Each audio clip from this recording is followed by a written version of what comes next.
Di sini kita ditemani dan yang tentu kita hormati Habib Fikri Assegaf, ada Bapak Kiki, ada beberapa teman tadi yang sudah disebutkan oleh moderator.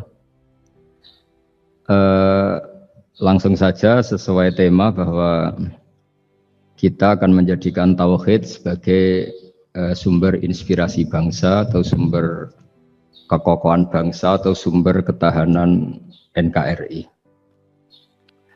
Perlu dicatat bahwa di antara yang sering disabdakan oleh Rasulullah SAW adalah inna minal bayani la sikhron. Jadi penjelasan atau orasi atau argumentasi atau apa sajalah itu adalah bagian dari sihir. Sihir di sini maknanya itu sesuatu yang kayak hipnotis, tapi di sini dalam konteks positif. Dulu ketika periode Rasulullah Muhammad SAW itu pertarungan hak dan batil itu diolah pikir. Olah pikir yang diterjemahkan oleh artikulatif atau sistem verbal. Memang ini agak aneh, jadi kalau mukjizatnya Nabi Musa itu fisik. Fisik itu misalnya melawan Fir'aun dengan kekuatan tongkat yang super dahsyat. Sehingga Laut Merah dipukul sama tongkatnya Fir'aun, kemudian tongkatnya Nabi Musa, kemudian bisa membelah jadi jalan, Fir'aun tenggelam. Begitu juga nabi-nabi yang lain ada kekuatan fisik yang bisa dilihat sebagai mukjizat. Tapi ketika Nabi Muhammad SAW jadi nabi itu pertarungannya itu ke sistem rasional. Dan yang enggak rasional itu dijelaskan dengan satu penjelasan yang seakan-akan rasional. Ini yang agak jelimet. Sehingga ada wala talbisul haqqo bil batil. Jangan mencampur adukkan hak dengan batil. Saya beri beberapa contoh kejadian. Suatu saat itu ada orang kafir datang ke Rasulullah SAW. Kemudian bertanya, ya Muhammad, jika kambing itu mati betul, yang tidak disembelih, bangkel, itu yang mematikan siapa? Karena Nabi itu orangnya ummi itu lugu, ya yang mematikan Allah. Terus jawabannya si orang kafir tadi, agama kamu itu aneh. Yang dimatikan Allah langsung haram, tapi yang lewat tangan-tangan manusia yang berlumuran dosa halal, katanya.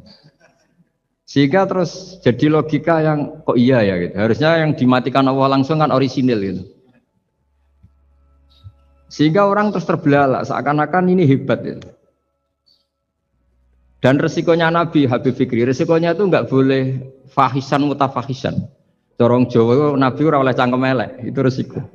Andai kan Nabi boleh cangkem elek enak. Nak halal ya pangan kon.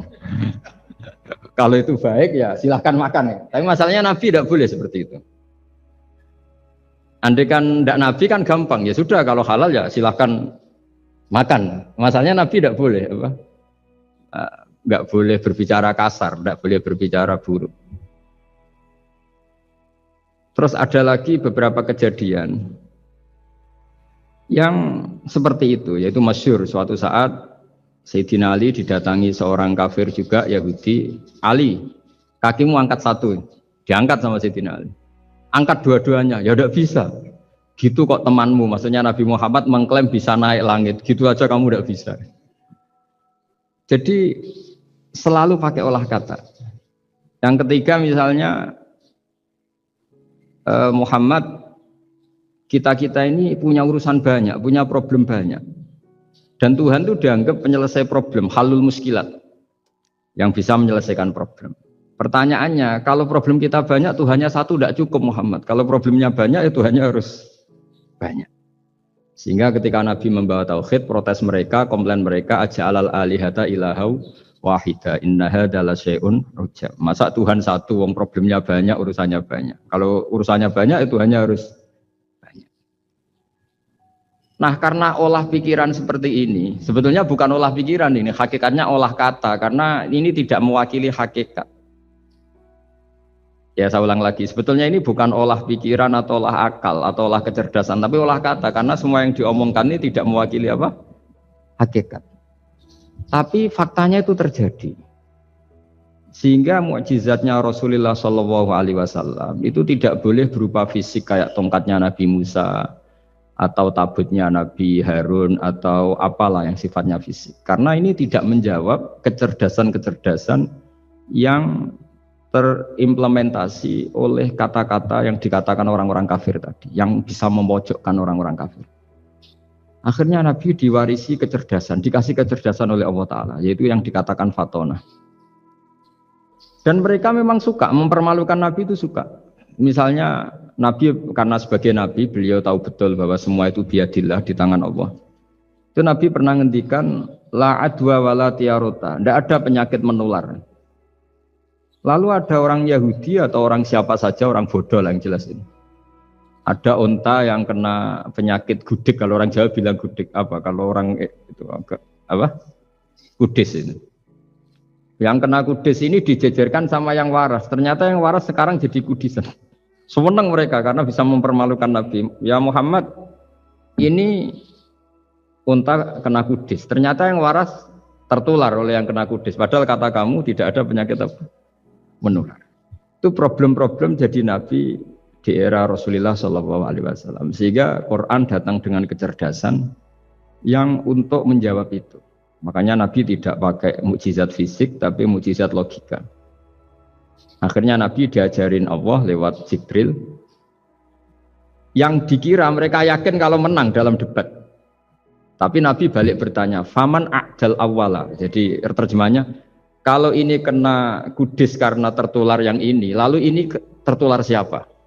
Yang pertama tadi. Wah itu asli mat dari Allah ya, maksud saya itu. Jadi dia ingin contoh yang kedua yang tertular. Dengan itu berarti ada penyakit apa? Menular. Tapi Nabi tanyanya, faman a'dal awwala. Lalu yang pertama kena kudis itu tertular siapa? Makanya kalau sekarang misalnya corona menular itu yang pertamanya dari siapa itu? Tidak tahu itu, ya tidak perlu tahu, tidak bidang kamu. Jadi ini saya mau cerita. Jadi logika-logika yang dibangun orang kafir itu sebenarnya bukan logika, tapi olah kata. Dan orang kafir itu paling pintar, karena mereka itu penyair. Penyair itu kalau sekarang modern mungkin mirip-mirip jurnalis atau mirip apalah. Bisa mengubah apa saja. Apa yang sebetulnya baik dikesankan buruk atau sebaliknya. Sehingga ini menyusahkan karena Nabi harus ngendikan hakikat, harus mengatakan sesuatu yang nyata dengan bahasa yang benar. Sementara mereka mengatakan kebatilan dengan penjelasan yang baik. Ini ribet kan? Sehingga dalam banyak percekcokan ya, itu susah dicari jalan tengah karena sama-sama mirip, kebenaran ini sama-sama mirip. Jadi misalnya yang masyhur dalam satu peristiwa besar, konflik antara Sayyidina Ali dan Sayyidina Muawiyah. Itu konflik yang nggak bisa diedarkan, gara-gara kalimat, gara-gara kata-kata. Makanya sekeras-kerasnya pedang atau senjata itu masih keras apa? Kata-kata atau polemik lah atau apalah. Karena sekarang itu agak susah membahasakan. Ketika konflik Ali dan Muawiyah, itu ada orang bilang, ya sudah, nahkum bi kitabillah. Sudah sekarang kita kembali ke kitabillah. Itu mereka megang mushaf. Mushaf ini yang saya pegang namanya mushaf. Seakan-akan itu benar karena orang Islam harus kembali kepada kitabullah. Pertanyaannya lalu Ali kata Ali, fadorobal mushafa biyadihi. Sayyidina Ali nepuk mushaf ini keras sekali. Sal hadal mushaf kata Sayyidina Ali. Kalau kita harus kembali ke Quran, coba tanya ini. Mushaf ini ya, mushaf seperti milik saya ini. Akhirnya orang-orang Khawarij bilang, innama huwa warokun wa madadun. Itu hanya kertas sama tulisan. Bagaimana mungkin kita bertanya? Pas itu adalah orang Khawarij itu orang yang nggak mau ngakui Ali, juga nggak mau ngakui Muawiyah. Dan Sayyidina Ali sama Sayyidina Muawiyah sudah sadar mau bikin mediator, mau bikin solusi jalan tengah. Jadi sebenarnya dua beliau itu orang baik. Gara-gara diprovokasi orang Khawarij, terus jadi bentrok. Orang Khawarij bilang, nggak ada Ali, nggak ada Muawiyah, yang ada adalah kitabullah, yaitu mushaf. Benar, secara zahir benar, memang orang Islam harus kembali ke mushaf. Tapi Sayyidina Ali pinter. Sal hadal mushaf. Kalau gitu tanyakan mushaf itu. Ketika Sayyidina Ali dan Sayyidina Muawiyah sudah sepakat bikin perdamaian. Akhirnya singkat cerita, innama huwa raqun wa wadadun, kata orang-orang Khawarij itu hanya kertas dan pena. Kenapa bisa disuruh atau diminta jawaban? Terus kata Sayyidina Ali, enggak bisa toh kamu tanya mushaf, ya enggak bisa. Makanya tanya saya katanya. Akhirnya Sayyidina Ali memberi penjelasan, wa in khiftum shiqaqa bainihima fab'asu hakamam min ahli wa hakamam min ahliha. Jika dua mempelai suami istri itu ngalami konflik, di mana-mana orang konflik orang ini serasa seneng nek. Kita kalau sedang marah, semuanya lah kalau sedang marah sama istri itu orang ini serasa seneng. Jadi sing ganteng ra ketok gantenge. Ketok elek etok. Sehingga kalau ngomongi anaknya, dasar nakal kok bapaknya gitu. Bapaknya gitu, nanti dasar cerewet koyo ibuke. Makanya alhamdulillah banyak anak kita yang mewarisi nakalnya bapaknya dan nakalnya ibunya. Karena sabdonya mesti seperti itu. Jadi anak kita ini korban cara ngomong kita. Maka kita tidak wali itu harus syukur karena omongannya nggak mandi. Itu kalau kita wali, itu anak kita jadi orang buruk semua. Karena kita ngomong dasar goblok koyo ibuke. Dari ibuke dasar nakal koyo bapake. Berarti anak kita punya status goblok dan nakal. Tapi alhamdulillah yang ngomong itu tidak wali sehingga diabaikan saja sama Allah. Gak penting. Omongannya orang tidak wali itu tidak penting. Makanya tidak wali itu tetap punya sisi positif. Kalau ngomong tidak ngefek. Tapi kalau wali itu direspon sama Allah. Langsung ya. Tapi kalau wali ya tidak ngomong gitu. Tapi. Jadi kalau orang nggak suka itu nggak boleh ketemu. Karena tambah benci. Sehingga butuh mediator. Itu sudah, ini termasuk ilmu psikologi Quran. Kalau orang sedang tidak cocok itu nggak boleh ketemu. Pakai apa? Mediator. Jika suami istri sedang konflik, itu sebaiknya, seharusnya, atau sayugyanya, itu kirim mediator. Fab'athu hakamam min ahli wa hakamam min ahliha. Iyurida islaha yuwafiqillahu bainahuma. Terus kata Sayyidina Ali, wa amru ummati Muhammad a'zamu min amri rajulin wa imra'atin. Dan urusan umat Muhammad yang kita sedang konflik dengan kekuatan besar dan bisa pertumpahan darah, itu lebih ngeri timbang urusan suami dan istri. Itu saja solusinya mediator. Artinya sesepele itu urusan pribadi saja Allah menyuruh ada mediator. Apalagi urusan kita yang lebih dahsyat. Akhirnya mereka ngakui cara istimbat, cara ngambil kesimpulan Sayyidina. Jadi ini masalah-masalah yang orang bilang seakan-akan benar. Sudah kita kembali ke Quran, kembali ke Quran. Quran yang mana? Wong kamu tidak paham. Lama-lama tanyanya cetakan mana ini? Ribet kan? Makanya saya ini bikin gerakan besar-besaran yang dulu saya ngaji tafsir lama sekali dengan Mbah Mun. Ngaji sama bapak saya, sekarang alhamdulillah sering diskusi sama Pak Quraisyab karena kita ini butuh dan saya punya teman akrab Gus Zofur juga doktor tafsir. Ya kalau kamu ingin tak sebut ya punya teman kalian semua untuk mengkaji apa? Tafsir. Itu memang kita butuh. Karena Quran itu teks. Teks itu harus difahami ahlinya karena tapi ketika orang ngomong ayo kita kembali kitab buah, kembali ke kitab buah itu kembali yang apa? Terus tentang apa? Sehingga banyak orang yang entah saking angkuhnya, entah saking benarnya tidak tahu. Saya tidak mau kembali kepada Quran. Kenapa? Saya tidak pernah keluar, saya di situ. Kembali itu kan sudah keluar baru kembali. Itu entah saking angkuhnya, entah saking benarnya tidak tahu. Mau kamu katakan angkuh ya masuk akal. Saya tidak mau kembali. Saya tidak pernah keluar. Memang saya sudah di situ. Benar mana? Bisa jadi ya sudah ini itu wilayah yang nggak jelas itu. Tapi bahwa mukjizatnya Nabi itu menerangkan sesuatu yang kayak iya kayak enggak. Karena orang kafir itu pintar mengemas kebatilan sebagai kebenaran.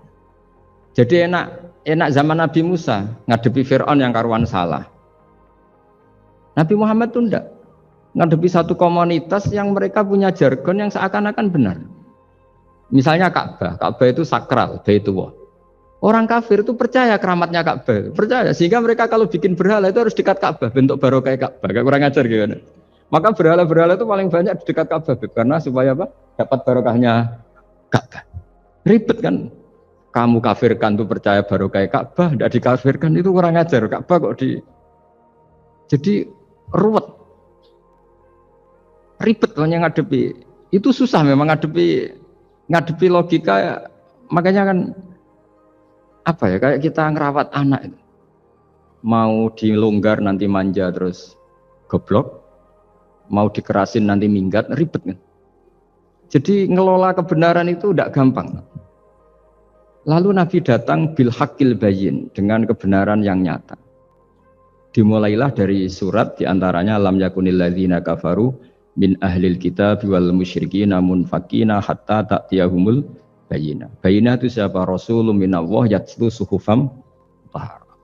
Orang-orang kafir baik berkategori ahli kitab yaitu Yahudi Nasrani maupun yang berkategori orang-orang musyrikin yaitu orang-orang yang menyekutukan Allah yang non samawi, yang tidak punya kitab samawi. Itu tidak mau tercerabut, munfakin itu tidak mau tercerabut dari akar mereka hatta ta'tiyahumul bayyinah, sehingga datang kebenaran yang begitu nyata, begitu jelas. Saking jelasnya siapapun mau tahu dan nggak bisa dibatalkan oleh apapun, termasuk oleh perilaku sosial. Siapa itu? Rasulun minallah yatslu suhufam mutahharah, itu yaitu Rasulnya Allah yang membaca lampiran-lampiran suci yaitu Quran. Sehingga Nabi datang dengan analogi pembanding. Orang-orang yang berpikir Tuhan harus banyak karena urusan itu banyak, problem banyak. Lalu Nabi bikin analogi. Andaikan kamu sebagai pembantu yang punya majikan banyak, perintahnya beda-beda. Kamu mau enggak? Ya enggak mau, enggak enak Muhammad kalau punya bos banyak. Perintahnya beda-beda, semuanya egois harus dituruti. Enggak mau. Enak mana sama punya majikan satu? Enak satu Muhammad. Ya sudah, Tuhan kamu itu majikan kamu. Kalau banyak-banyak bingung kamu, perintahnya banyak nanti. Terus mereka mau, ya sudah Tuhannya satu saja. Jadi karena mereka mau tidak mau, harus berpikir kalau Tuhan banyak berarti perintahnya banyak, memuaskan satu Tuhan dibenci Tuhan yang lain, memuaskan yang lain dibenci yang lainnya, pokoknya ribet. Hari ini minta dilayani, Tuhan yang satu minta dilayani, itu kan ribet. Jadi Nabi itu pakai logika yang gampang. Makanya ketika Allah menjelaskan itu, ngendikan Allah dorobawa masalar rojulan fihi syuraka umutasakisuna wa rojulan salamal dirojul hal yastawiyani masalah. Alhamdulillah Allah bikin satu perumpamaan, ada orang yang punya majikan banyak, yang satu punya majikan hanya satu. Hal yastawiyani masalah, nasibnya enak mana? Enak yang punya majikan satu karena standarnya jelas, SOP-nya jelas. Akhirnya mereka sadar, oke, Muhammad Tuhannya satu saja. Lalu dalam pertanyaan-pertanyaan yang lain, misalnya tadi masalah Sayyidina Ali, masalah dibully lah kalau sekarang itu Nabi menjawab ya dengan rasional. Karena mau tidak mau. Karena Nabi tidak dibolehkan pakai mukjizat zaman itu. Untuk awal-awal jadi Nabi itu nggak boleh pakai mukjizat. Karena mukjizat itu punya sisi yang sangat-sangat fatal, yaitu kalau Allah sudah menurunkan mukjizat, itu sekali nggak diimanin itu harus ada azab. Nabi ingin umatnya itu nggak kena azab. Makanya ketika Allah Ta'ala wa ma mana'ana an nursila fil ayati illa an kadzdzaba bihal awwalun.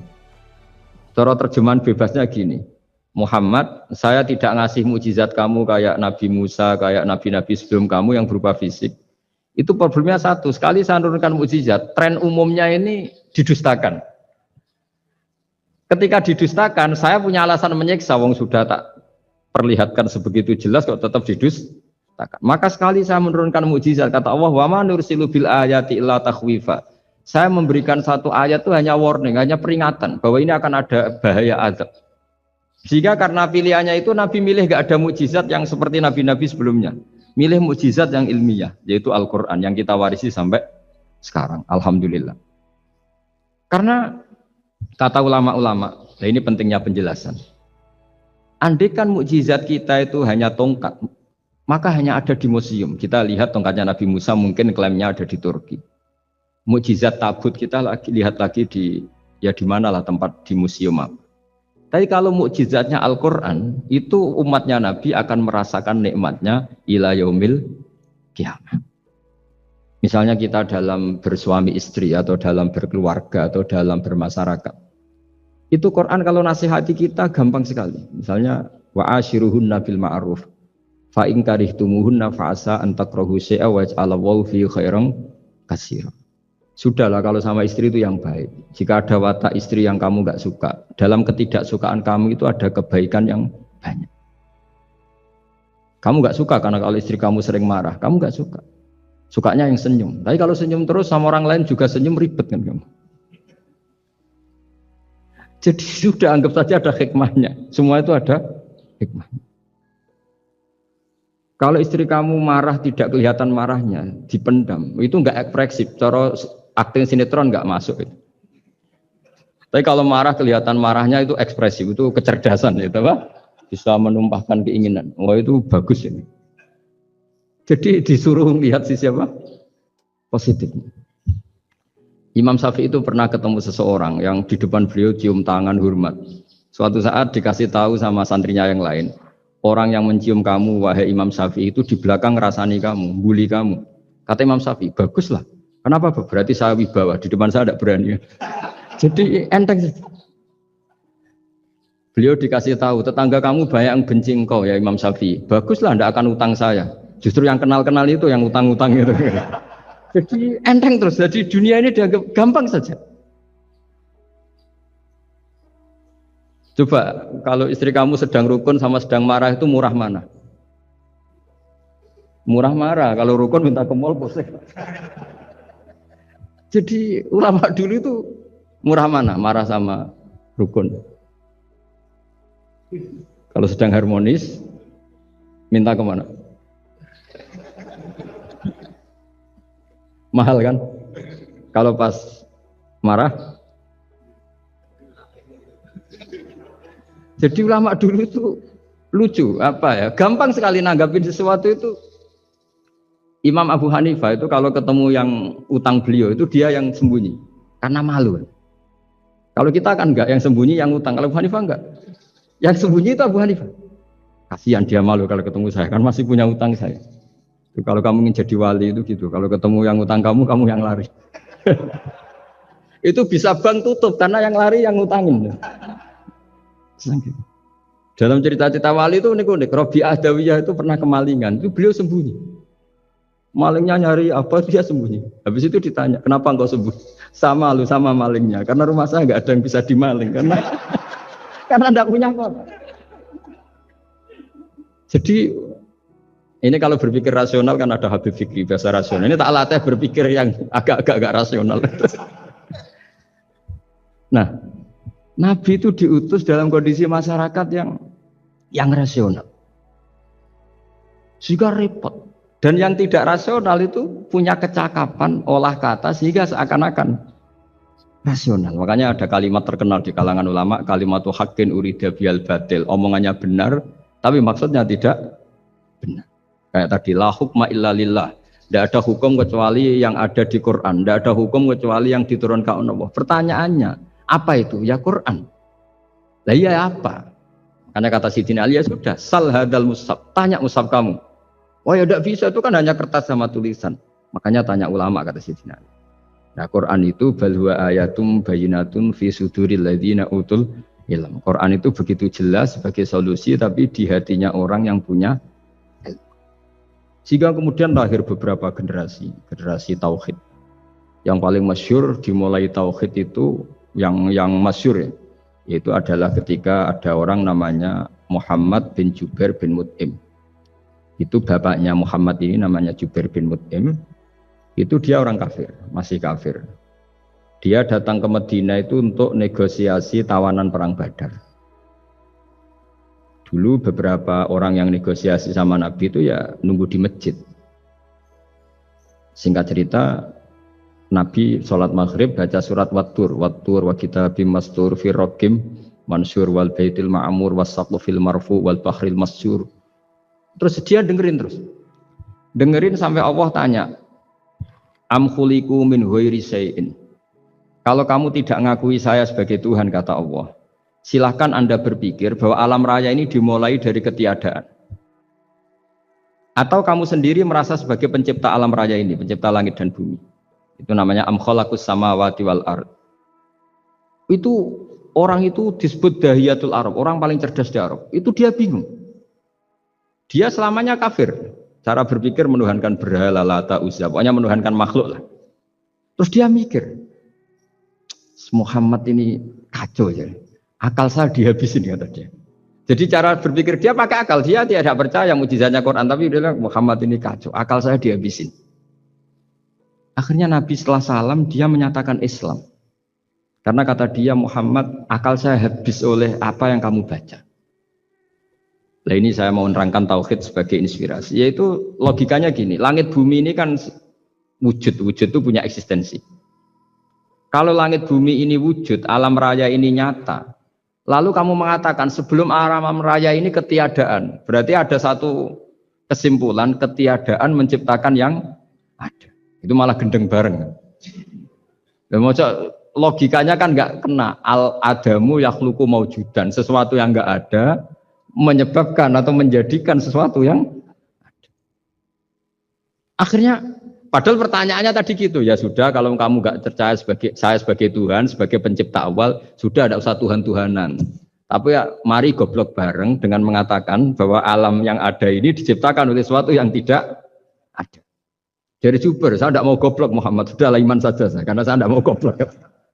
Jadi agama ini datang dengan keceriaan berpikir. Sehingga Ibnu Hajar al-Asqalani mengatakan hadatin ja'a bil iltizat al-aqli. Agama ini datang dengan kenyamanan berpikir. Coba kalau Anda seorang profesor atau seorang doktor atau seorang ilmuwan, kemudian Anda diajak goblok dengan teori baru bahwa sesuatu yang ada itu diciptakan oleh yang tidak ada. Mau enggak kamu? Mau semengira suatu diajarin sesuatu yang ada diciptakan oleh yang tidak ada.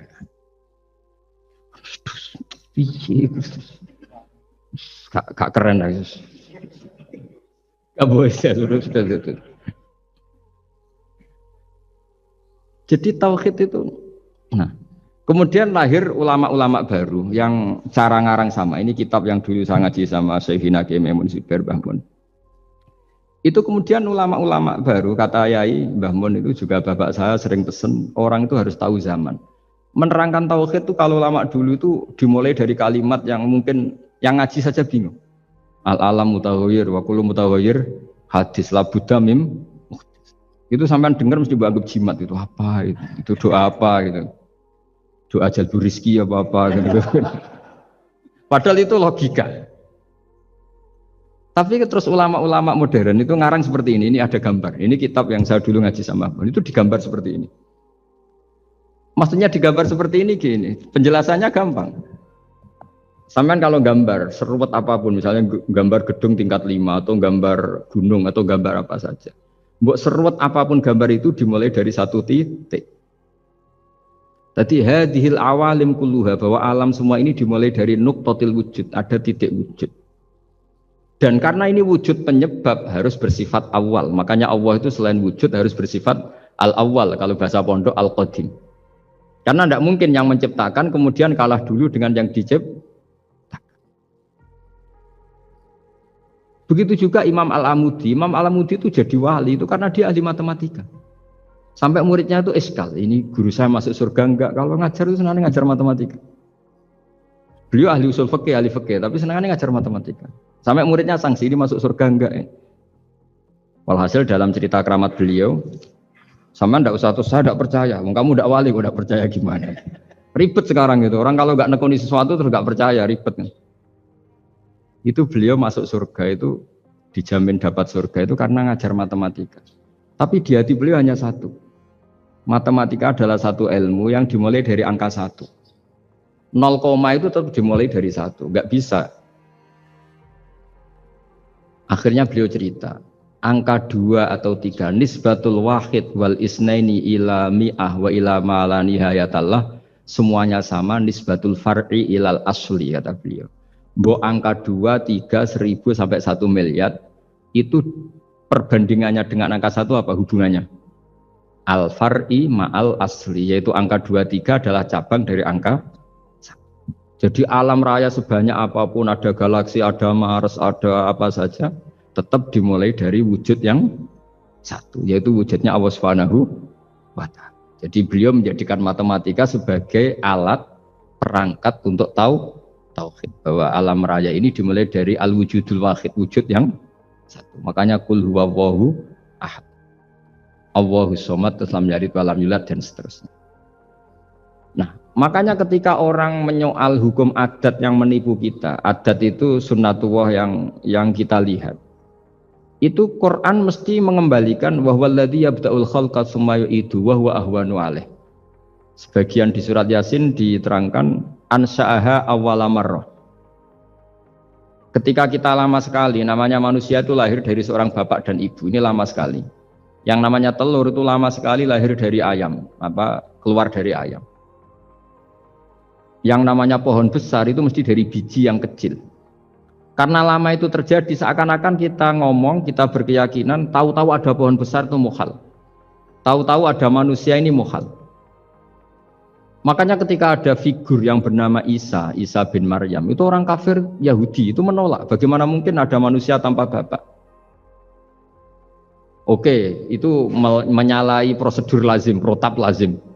Tapi kata Allah gimana? Inna masalah Isa indawahi kamasali Adam.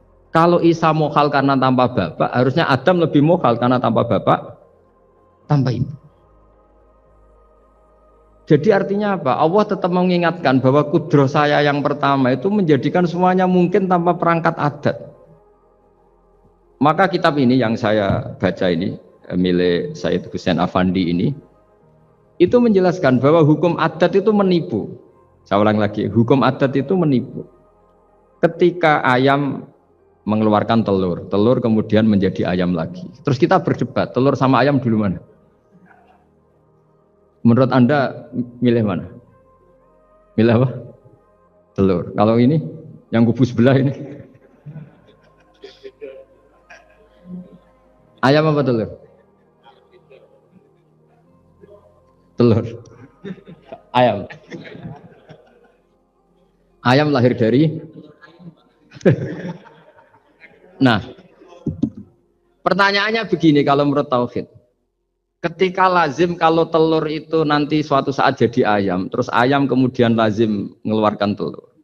Ketika Anda mengatakan mungkin kontribusi Anda terhadap kemungkinan itu apa? Kan sama, Anda tidak ikut menciptakan. Wong tidak ikut menciptakan kok menvonis mungkin dan tidak mungkin. Kamu itu hanya saksi.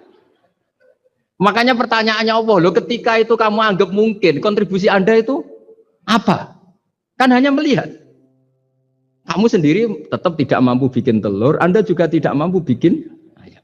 Artinya meskipun telur jadi ayam, ayam jadi telur sampai kiamat, tetap ada kontribusi kudrohnya Allah Subhanahu wa ta'ala. Bukan berarti berdiri sendiri, wong kamu yang bilang mungkin ya nyatanya enggak berkontribusi. Sehingga kalau suatu saat Allah bikin telur dari batu atau ayam keluar dari batu, bagi Allah itu enggak masalah. Tapi bagi kamu masalah. Bagaimana mungkin hewan keluar dari batu? Ini logikanya gimana? Loh memangnya ketika telur dari ayam itu logika kamu gimana coba? Kamu ikut bikin enggak? Nah ini di sini pentingnya mukjizat. Akhirnya Allah bikin mukjizat, ada satu onta besar keluar dari batu, yaitu mukjizat Nabi So. Kamu memasalahkan, ini gimana onta kok keluar dari batu? Lalu kalau Allah tanya kamu, gimana telur keluar dari ayam? Loh ini biasa Gusti mungkin, memangnya kamu bisa? Berarti bagi orang yang tauhid, yang wali, keluarnya ayam dari telur sama onta dari batu itu nisbatnya sama. Sama-sama semuanya di luar kontribusi kita. Kenapa yang satu kamu katakan mungkin, yang satu kamu katakan tidak mungkin? Toh kamu sama-sama tidak terlibat. Itu cara berpikir tauhid. Artinya apa? Orang-orang wali atau orang-orang alim meskipun melihat telur keluar dari ayam tiap hari tetap subhanallah, subhanallah, Allahu Akbar. Karena ini keajaiban. Tapi kamu kan enggak taunya ajaib itu yang aneh-aneh itu. Makanya banyak cari kiai aneh yang gondrong, yang enggak pernah mandi gara-gara kamu tuh suka aneh itu gara-gara. Dong ini ya. Dong itu tahu ya. Jadi mbok sesering apapun alam raya ini ada siklusnya, biji jadi pohon, pohon kemudian mengeluarkan buah, buah ada biji, semuanya yang berkontribusi hanya kudrohnya Allah Ta'ala. Tidak mengikat Allah, Allah bisa bikin tanpa itu semua. Makanya Allah selalu memperbarui mukjizatnya, termasuk ada onta besar keluar dari yaitu mukjizatnya Nabi Shalih. Kamu nggak boleh menyoal ini mukhal gimana? Karena itu nggak mungkin. Ukuran nggak mungkin apa? Kamu nggak bisa bikin kan? Sama telur keluar dari ayam kamu bisa bikin. Sama-sama enggak. Nah di sini pentingnya ngaji ya. Makanya Allah ngendikan innallaha la yastahyi ayyadriba masalam ma ba'udatan fama fawqa. Allah itu tidak malu bikin contoh nyamuk. Karena nyamuk ini mukjizat yang besar. Sudah hewannya kecil, di situ ada ususnya. Ususnya ada uratnya. Coba kalau kamu bikin nyamuk itu. Kalau yang santri agak nakal itu ya ada alat kelaminnya, ada uratnya. Coba jenengan bayangkan nyamuk kecil kan? Itu ada uratnya enggak? Ada ususnya ada uratnya.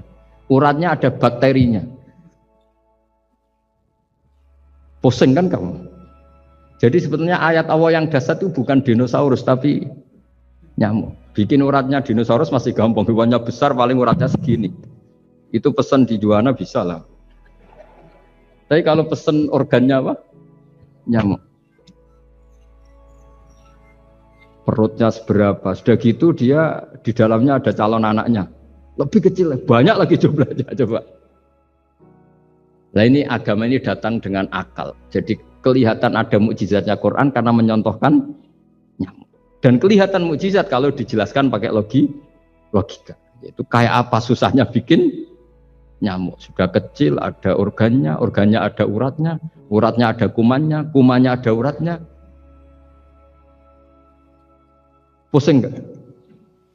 Makanya tidak ada kampus yang siap memaklumatkan diri sanggup bikin nyamuk. Karena ya nggak sanggup tadi. Lah itu mukjizatnya Quran. Jadi agama ini ketika ulama-ulama ja'a bil iltizazil aqli. Agama ini datang dengan kenyamanan berpikir. Makanya kita nanti kalau mau mati itu yang seneng saja. Kita tidak tahu caranya hidup, tahu-tahu lahir, tahu-tahu hidup, tahu-tahu punya hutang, tahu-tahu banyak masalah, tidak tahu kita. Nanti kalau mati juga gitu, nggak ingin mati tahu-tahu mati. Nanti nggak tahu bangkit. Makanya sudah alaiha nahya wa alaiha namut wa biha nubasu insyaallah taala minal. Makanya kata Sidina Ali kalau ada orang susah hidup, kamu lahir keinginan kamu apa keinginan Allah ya? Keinginan Allah. Kamu mati, misalnya orang frustasi ingin mati ya tidak bisa mati. Kalau Allah tidak menghendaki ya tidak mati. Ya sudah, zaman kita hidup ya tidak bisa mengelola kehidupan ini ya sudah. Kalau mati juga tidak bisa mengelola kematian ini. Makanya terus kita diajarkan inna sholati wa nusuki wa mahyaya wa mamati lillahi rabbil alamin. Berhubung kita tidak tahu ya sudah hidup kita, mati kita semua di tangan Allah. Sudah kita pasrah saja. Nah, jamnya mati aja, serasa pamit sudah mati aja, sudah gak ribet. Makanya wali-wali itu ya biasa ngelihat kematian itu, bukan karena yakin pasti masuk surga ya enggak. Kata wali-wali itu di dunia ya Tuhannya Allah yang ngurusi kita ya Allah, nanti di akhirat ya sama. Itu tauhid ya. Jadi saya ulang lagi ya, jangan terjebak hukum adat. Karena dalam hukum adat itu sebenarnya Anda tidak aktor tapi hanya saksi. Yang namanya telur keluar dari ayam mengeluarkan telur. Tapi sebetulnya ini tidak mengikat. Allah bisa saja bikin hewan dari yang lain. Kayak tadi mengeluarkan untanya Nabi Shalih dari batu yang apa? Besar. Ya wah itu mukhal, bagaimana mungkin? Nah memangnya ayam jadi telur jadi ayam Anda ikut berkontribusi kan enggak? Andai kan Anda menyaksikan kudrahnya Allah Ta'ala di semua kejadian, yaitu Allah bisa bikin nyamuk ada organnya ada uratnya. Dengan reputasi seperti ini maka kita akan mensifati Allah innahu ala kulli syai'in qadir, bahwa Allah bisa melakukan apa saja. Wa huwa ala kulli syai'in qadir, diulang-ulang. Sama Indonesia yang sekarang seperti ini, yang kata orang ada yang bilang terbelakang, ada yang bilang tertinggal dari Eropa. Mungkin dalam kudratullah untuk bikin Indonesia lebih makmur dari sekarang, bisa mengalahkan negara-negara yang lain. Jadi kalau kamu ingin, tapi Indonesia banyak masalah gini, bagi Allah mudah saja menyelesaikan masalah. Tetap inna dzalika 'ala Allahi yasir. Kita harus optimis bahwa semuanya bagi Allah mudah. Tapi cara berpikir ya tadi, dengan reputasi Allah bisa bikin nyamuk. Nah nyamuk sulitnya di mana ya tadi, sudah kecil, punya organnya punya uratnya punya bakteri, bakterinya punya organnya bakteri, mungkin ada bakteri lagi. Pusing kan? Ya jangan, nggak usah dipikir kalau pusing. Ya jadi terus yang terakhir, saya mohon kalau baca Quran sebisa kita ada yang diangen-angen. Jadi Allah kalau mendorong kita mengakui eksistensinya Allah, Allah sering ngendikan yang mudah-mudah. Misalnya saya ini yang menciptakan kamu, saya yang menciptakan kamu. Falau la tusaddiqun, sudahlah, saya ini nahnu khalaqnakum. Saya ini pencipta kalian, Bu yao. Hubungan kamu itu dengan saya, urusan kamu terdekat itu dengan saya, kata Allah, bukan dengan yang lain. Karena saya yang menciptakan kamu, kata Allah. Tapi kita ini aneh, jadi manusia itu aneh. Dengan zat yang menciptakan kita tidak punya urusan, dengan yang tidak terkait dengan kita punya urusan. Itu kan aneh. Dan Allah kalau menerangkan itu gampang. Terus bagi manusia yang kumo luhur, yang angkuh, seakan-akan bisa menentukan segalanya. Falaula in kuntum ghaira madinin tarji'unaha in kuntum shadiqin. Kalau kamu orang hebat, Bu ya, ketika nyawa kamu mau keluar tuh kamu tahan supaya kamu nggak jadi mati. Nggak keren kan orang hebat kok mati katanya. Kamu sombongnya kayak gitu, seakan-akan bisa ngatur dunia, menaklukkan dunia, ternyata kamu mati. Harusnya nggak usah mati dong. Kata Allah, falaula in kuntum ghaira madinin tarji'unaha in kuntum shadiqin. Makanya falaula idza balaghatil khulqum wa antum khina idzin tangdur. Mbok ya orang-orang yang keren, yang merasa hebat, yang biasa ngatur dunia, mbok ya ketika mati itu jangan mau. Ya, ini sensitif wilayah. Ya saya kira demikian ya, semoga lewat ngaji ini kita kembali ke tauhid yang benar lewat penjelasan-penjelasan yang akli, yang rasional. Saya pastikan agama ini datang dengan al-iltizatul akli, kenyamanan berpikir. Kayak apa susahnya kita dengan jadi ateis? Karena harus punya rumus bahwa yang ada diciptakan oleh yang tidak ada. Itu kan jadi aneh. Makanya ukuran iman, salasun mangkunna fihi wajada halawatal iman. Ciri utama iman itu nyaman, halawah itu manis. Karena ya itu tadi apa yang dibawa oleh Quran dan hadis sesuai akal kita. Maka masyhur di kalangan para ulama ada pepatah, laulam yakun maja'a bihi Muhammadun dinan lakana fi aqlin nasi hasanah. Kalau saja Muhammad tidak maklumatkan kalau ini agama, akal pun akan setuju bahwa yang dibawa itu hal yang luar biasa.